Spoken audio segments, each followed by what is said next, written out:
Boqonnaa 16 lakkoofsa 4 irraa kaasee dubbisa. Muinta akka muka ejersaa isa yommuu ija isaa irraa ciramu fiixee isaa irratti iji 2 yookiin 3 damee isaa irratti immoo iji 4 yookiin 5 hafuu hin ta'a jedhe. Ani Waaqayyo Gooftaan Israa'el dubbadheera jedhe.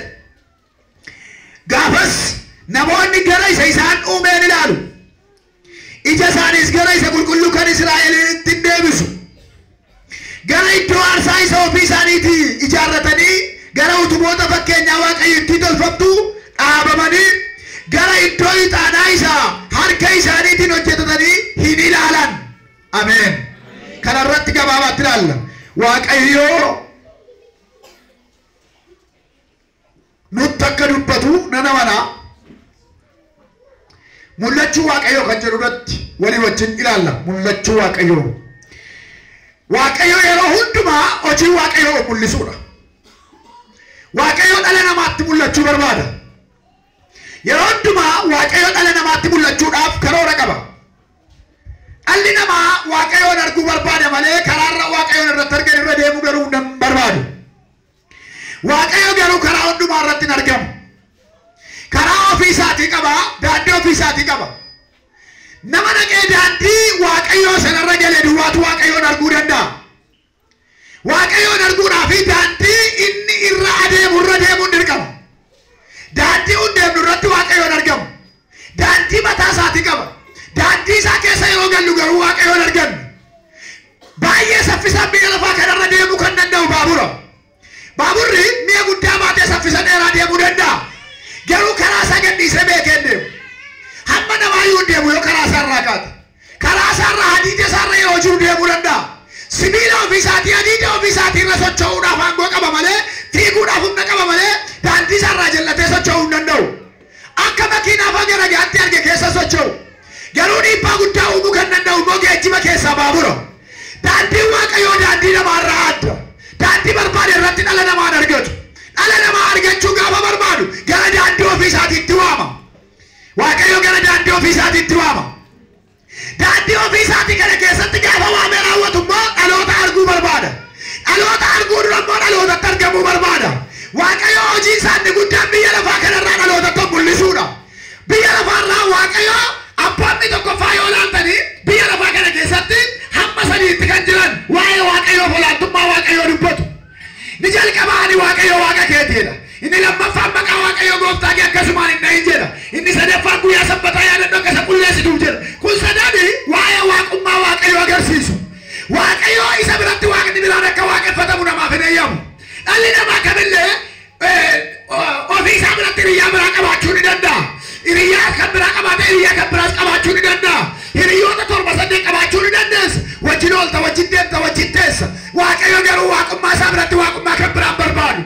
Macaafa Isaayyaas raajichaa boqonnaa 42 irratti ulfina koo dabarsee kennu jedha. Lakkoofsa 8 irraa ulfina koo dabarsee kennu jedha. Waaqayyo ulfina isaa irratti obsa qabu. Waaqayyo ulfina isaa irratti eenyuun hundisu. Dhala namaa kamittuu mul'isuu mala Waaqayyooti. Dhala namaa kamittuu of agarsiisuu mala Waaqayyooti. Waaqayyo mana kee keessaa mul'achuu barbaada. Waaqayyo jireenya kee keessaa mul'achuu barbaada. Waaqayyo mana kee keessatti qaamni biraan akka argamu barbaadu.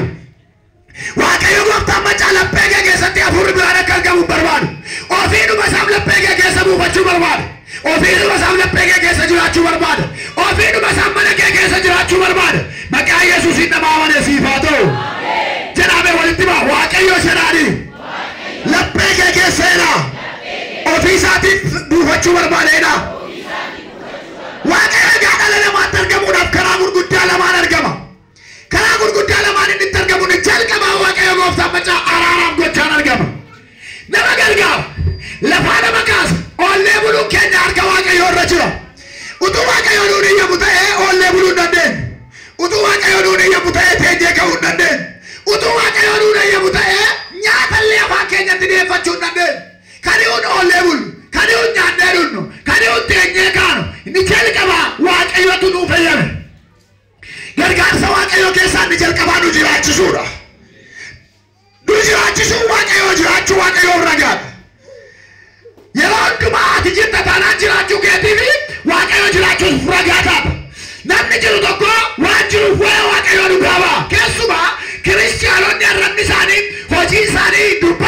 barbani waaqayyo dhugaa ba'uudha. Waamichi keenya inni cimaan inni guddaan nama ilaalamu waaqayyoon tajaajiluudha. Tajaajilaa jechuun nama wangeela qabatee madiira irra dhaabatu qofaa miti. Tajaajilaa jechuun gaggeessaa waldaa kiristaanaa qofaa miti. Tajaajilaa jechuun agalgaa'ota yeroo guutuu qofaa miti. Tajaajilaa jechuun worshippoota faarfattoota kuwaarii ijoollee haala mijeessitoota kana jechuu miti. Isaan qofaa miti. Namni Kiristoositti amane hundinuu afaan isaa keessaa Kiristoosin dhugaa waan ba'uufi yeroo hundumaa tajaajilaadha. Gabaa keessa yeroo deemnu maqaa Yesuus waamna. Karaarra yeroo deemnu maqaa Yesuus waamna. Yeroo dubbannu maqaa Yesuus waamna. Yeroo teenyu maqaa Yesuus waamna. Yeroo haasofnu maqaa Yesuus waamna. Kun dhugaa ba'uusa. Waa'ee Yesuus dhugaa ba'uudha. Guddummaa Yesuus dhugaa ba'uudha. Beekamtii Yesuus dhugaa ba'uudha. Dandeettii Yesuus dhugaa ba'uudha. Makiinaa keessa gaafa teessanii warri makiinaa qaqqabdanii yoo jiraatanii yookaan immoo makiinaa mana makee teessanii gaafa deemtanii makiinaa keessatti tiksoonni luqqisiin adda addaa hin maxxanfamu. Wanti sun waaqayyoon tajaajila guddaadha. Inni jaallatu sin dubbisa, inni jaallanne sin dubbisa. Inni beeku sin dubbisa, inni beekne sin dubbisa. Maaliif jettanii yoo ilaaltanii wanti sun waaqayyoon dhugaa ba'a. Namoonni waaqayyoon fudhatan, namoonni Kiristoos laphee isaanii keessa buufate, namoonni waaqayyo gooftaan machaa jireenya isaanii irra buufate, ganamas galgalas guyyaa sa'aatii maleetti waaqayyoon dhugaa ba'u. Waaqayyoon dubbatu, waaqayyoon dhugaa ba'u, waaqayyoon hojjetu. Haleluuyaa. Keenya keessa waaqayyoo jira taanaan nuyi tajaajiltoota. Amantoonni guutummaa kun tajaajiltoota. Yeroo tokko namoonni xinnoo ishee sadarkaa ol ka'aarra jiran xirrii moobaayilii isaanii irra faarfannaan ka'an. Maaliif yoo ta'an amantii keenya beekamuuf jedheeru. Amantii keenya mul'ateeru. Amantii isaanii dhoksu. Warri kun warra waaqayyootti leeyyaanidha. Warra akkasii waaqayyoo ergaa qaba. Maal jedha gooftaan keenya Yesuus Kiristoos guyyaa sanumaatti fuula abbaa koo durattan isaanitti yeella'uuf jira jedhe. Isaan kun mootummaa waaqayyoo keessaa qooda qaban. Xirrii moobaayilii keenya akka inni faarfannaa irra teenye abboota taayitaa namoota gurguddaarraa maaliif fuudhu yoo ta'an wangeela dhugaa ba'a faarfannaan xirrii faarfannaa keenya wangeela masakkara dhalootatti wangeela hima. Waaqayyo kan si waameef waaqayyo ayyaana isaa sirra kan kaa'eef akka ati tajaajiltu malee obboleettii koo akka ati laftu miti. Maqaa gooftaa Yesuusiin siif haa galu ameen jedhu. Akka tajaajiltu waamamte. Akka dhugaa dubbattu waamamte. Waaqayyo mul'isuu barbaada. Warra isa mul'isan immoo hin jaallata. Hin jaallata. Amalli waaqayyo mul'isuudha. Yeroo baay'ee dubbadha kana. Mul'isuudha. Waaqayyo yeroo hundumaa dhagararraa waaqayyo jiruudha. Meechi as baasaa waaqni kan biraa yoo jiraateedha. Meefidaa meechi asedha. Yoo jaallata hin jibba namni san kasasu. Yoo jaallata hin jaallata namni san kasasu. Yoo jaallata hin ajjeesa namni san kasasu. Yoo jaallata hin miidha namni san kasasu. Yoo jaallata hin fayyisa namni san kasasu. Waaqayyo gararraa waaqni biraan hin jiru. Amee jedhaaga. Harka ol fuudhaa. Waaqayyo koo gararraa waaqni biraan hin jiru jedhaa. Jena waaqayyo koo gararraa waaqni biraan hin jiru jedhaa. Waaqa kee gararraa waaqni biraan hin jiru. Waaqni kee yoo barbaade ajjeesa. Yoo barbaade fayyisa. Yoo barbaade waraana. Yoo barbaade lafaa kaasa. Yoo barbaade lafatti dabala. Yoo barbaade daraarama. Yoo barbaade lola. Sababni isaa waaqa gararraa waaqessina waan ta'eef. Haleluuyaa. Waaqni keenya waaqa gararraati. Waaqni keenya gooftaa gararraati. Kanaaf ana malee waaqayyo kan biraan hin jiru jedha macaafa Isaayyaas keessaa. Deddeebiidhaan gaafa dubbatu. Egaa iddoo kanatti karaa lamaan mul'ise tokkoffaan gochaa faraara. Nama hundumaatti alaalamaa nama hundumaaf godhee gargaara. Fakkeenyaaf mucaa babbareedduu kun amma baannuuf ijoollee amma dhuftee asirratti hullamte kana harki namaa hojjechuu hin danda'u. Suuqirraa bitachuun hin danda'amu. Waaqayyootu dhala gaarii namaa kenna. Waaqayyootu dhala fayyaa namaa kenna. Waaqayyootu ijoollee sammuu nagaa qabdu namaa kenna. Waaqayyootu gadameessi namaa mucaa akka baatu namaa godha kennaa waaqayyooti. Kanaafiyyuu kun gochaa waaqayyooti. Yeroo kana waaqayyo daa'ima kennee akka ati teessee ilaaltu yookaan immoo waaqannarra kaa'ee daa'ima kana sibiraan gubanne utuu sibiraan na fudhatee na ajjeesee seexanni ettee kee fakkaattu salaamiti hafuura seexan akka amarate warra kana. Akkasumatti waaqayyo akka sedhee mucaa siin laanne. Waaqayyo akka reesii laate na galateeffadhu edee sii laate. Na galateeffadhu edee gaa'ila sii laate. Na galateeffadhu edee buddeen sii laate. Na galateeffadhu edee halkan jaasi bushi. Na galateeffadhu edee wayyaaffattee akka dhiyeessuu gole. Inni kaan wayyaattu uffatu dhabe harkilachuu asitti raacitaan wayyaattu uffatu qabu. Inni kaan immoo sammuutti yaaduu qabu sammuutu maraatee bakkee kana ciisaa jira. Inni kaan biddeen nyaatu qabu firfaa. Sirraa qaba waaqayyo galataamee jedhu. Sirraa qaba waaqayyo galatee. Kana keessa lafu waadoo ko sirraa galata qaba waaqayyo. Biddeen qala nyaata biddeen fayyaa nyaata. Akka ijoollee kee wajjin maatiitti naannoftee nyaata. Biddeen hin dhabeetta malee garaan dhabe jettu gara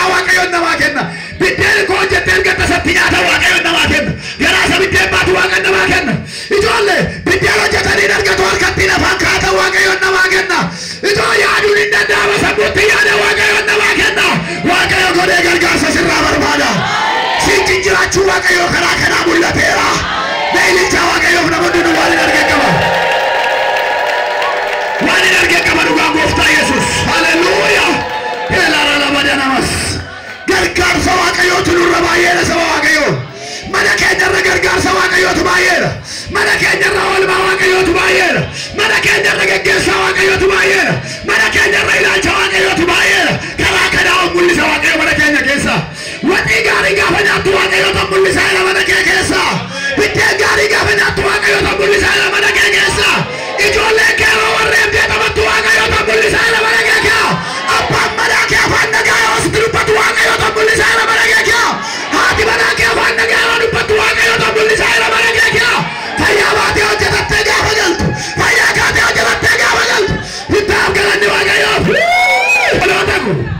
Obboloota ko yeroo baay'ee gaafa mana fincaanii dhaqanii tooraan fayyadamtanii galtan salphaa gootanii ilaaltu miti isin.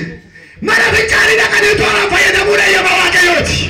Dhugaa gooftaa sitti inni kan karaa cinaachaa bobbaan baay'ee tuubboo cinaacharraan baay'ee akka liyyaasaa taa'ee qulqullaa'ee hin ga'u akka liyyaasaa dhaabatee fincaa'ee hin deebi'u teessee fincooftee hin deebitu maaliif yaadda tuubboo cinaacharraa dhangalaa feestaan itti bobbaa baatee nama gidduu ta'an qabu. Singalu waaqayyo isa si guuchise dhagaadhu qaama kee akka barbaadde gochuun dandeessu kan Kiristoos waan ta'eef jedha. Dhagaadhaam qaama kee akka barbaadde gochuun dandeessu kan eewuti kan Kiristoos har'anni koo kan ishee sosochootee kan isitti dubbattu eeyyama waaqayyooti. Utuu waaqayyo caljedhee hidhamtee sochootu lafa amma jirtu kana waan hin haasa'u hin qabaa fudhaa ergaa jira as keessa. Ergaa as keessa jira. Dhugaa gooftaa eessa bidda wayiitu jira. Ergaa wayiitu raawwatama as keessatti. Lallaba kanaan ergaa guddaan tokko raawwatama nagartu. Dhugaa gooftaa Yesuus. Nama amma jiru garuu lallaba kana dhaggeeffatee galee miidhami wayiitaa isarraa kan ka'e namni kun dhuguma qabeenyi isarra jiru guutummaatti kan waaqayyoo ta'uu isaatti amanee nama dhugaa waaqayyoo na agarsiisa. Haleluuyaa. Garaa olitti biiraan hundi kun garaa olitti ammeenya kuurree deemnu kun garaa olitti waan agarre gantaa qabdu kun harka waaqayyoo irra jirti. Haleluuyaa. Qalbii sitti fakkaatin ilkaan keedhaan battu kun ilkaan waaqayyoo tola sii kenne buqqisuudhaaf utuu dhattee kuma tokko ol kaffalta. Kuma tokko ol kaffalta. Kuma 32 ilkaan kee buqqifattee bittu. Qabeenya irra caalu sirra kaa'e. Waaqayyo karaa baay'eedhaan si gargaare ameen jettaa laata. Sii kenne fayyummaatti sii eege waaqayyo. Kana caalaa maaltu gargaara karaa kana mul'isa waaqayyo. Yeroo baay'ee mul'isuu waaqayyo of agarsiisuu waaqayyo of beeksisuu waaqayyo waanuma nu jiraachisee jiraachuu waaqayyoof jiraachuun keenya ragaadha. Yeroo hundumaa ragaadha. Kiristaanonni jiraatan taanaan jiraachuu waaqayyo dhugaa ba'aa karaa.